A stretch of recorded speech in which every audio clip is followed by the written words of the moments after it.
دوستای عزیز، این دفعه بیاین بانجان به طریقی که ما آماده می سازم آماده بسازین و ببینین که بانجان چقدر مزه‌دار است، چقدر مقبول است.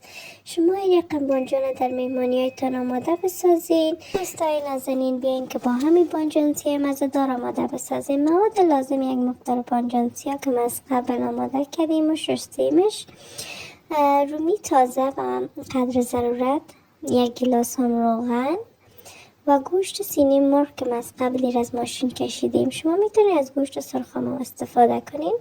در ابتدا بانجانسیا رو قسمت های اضافیش میگیریم تا منظم تر معلوم شود. ببینید تمام بانجانسیا رو ما به این شکل آماده کردیم و روغن رو داخل دیگ مندازیم، میمانیم که داغ شود. دوستای عزیز، بعد از او بانجان سیاه رو بسیار منظم داخلش میمانیم و حرارت گاز کم میسازیم تا که خوبتر سرخ شود.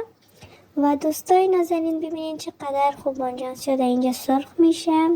تو وقتی که بانجان سیاه در اینجا سرخ میشه، بریم داخل مواد داخل بانجان سیاه رو آماده بسازیم. گوشت رو داخل روغن مندازیم، میمونیم که یک چند دقیقه سرخ شود. بعد از او نمک اضافه میکنیم و من همیشه دوستای نازنین در غذاهای ما زردچوبه استفاده میکنم و شما میتونین از زردچوبه استفاده کنین. یک قاشق زردچوبه اضافه میکنیم و بعد از او شور میدیم شه. ببینین به این شکل. بعد از او 2 قاشق از رومی تازه استفاده میکنیم که ما قبلا از ماشین کشیدیمش و سیر که بسیار زیاد غذا را مزه‌دار میسازه. شما میتونین از سیر استفاده کنین.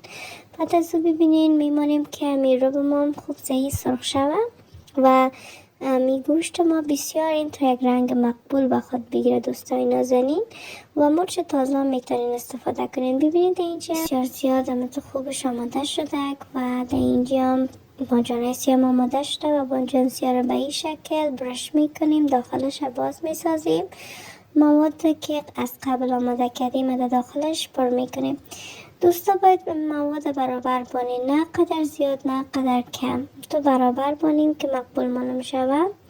و تشکر از اینکه ویدیو ما رو تا این دم تماشا کردین و به خاطر از اینکه براتون همیشه غذای متفاوت و مزه‌دار آماده بسازم، صفحه ما رو حتما سابسکرایب کنین.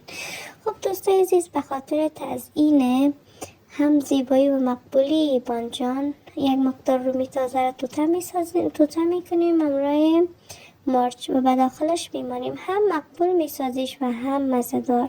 خب دوستای عزیز، من تمام بانجان ها را هم قسم آماده کردم.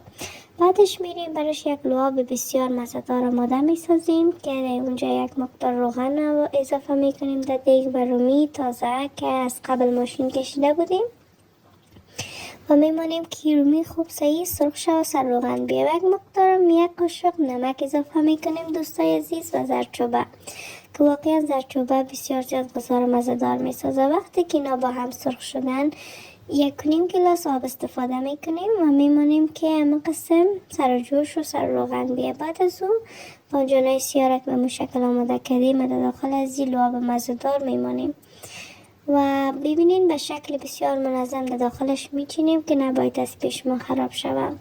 و بعدش ببینین چطور مقبول خوب صحیح جوش میخوره در لعاب.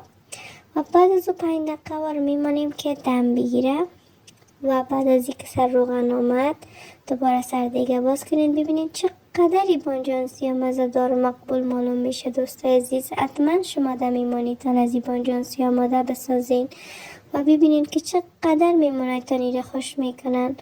هم مزه‌دار و هم بسیار زیبا، نماد دسترخوانتان میشه. دوستای نازنین،